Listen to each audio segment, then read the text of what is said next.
Bravo Sherlock. Disclaimer avant tout, la magie du sang n'est pas pour les débutants. C'est une magie très puissante et très compliquée à gérer. Sur ce, si vous voulez pratiquer la magie du sang et que vous avez un utérus, normalement, si tout se passe bien, tous les mois, vous avez du sang qui sort naturellement.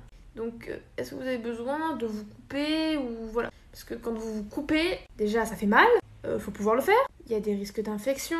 Après, ça en met partout, bref. Alors, pourquoi pas utiliser la méthode simple de quelque chose qui sort tous les mois de vous, en fait? Parce qu'en fait, ça a été diabolisé. Oh, les règles, ça pue. Oh, les règles, c'est mauvais. Bah non, les gars.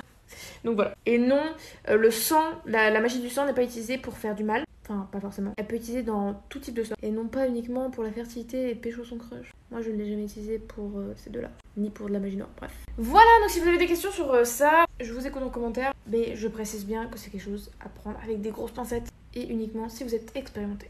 Bisous. Avant tout, ne pratiquez pas la magie du sang si vous n'êtes pas renseigné sur le sujet ni expérimenté.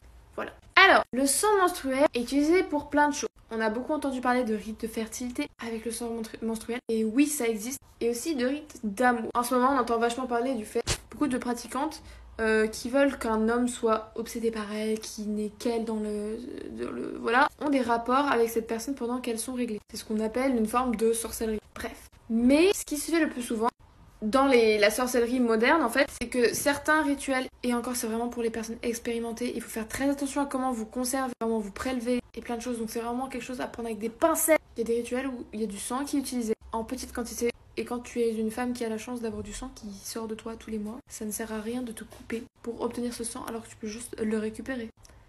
Voilà. Et je ne viendrai pas dans les détails de comment faire, quel rituel, quel truc, quel machin, parce que j'ai pas envie que vous vous lanciez là-dedans. Si vous voulez vous lancer là-dedans, faites vraiment vos recherches.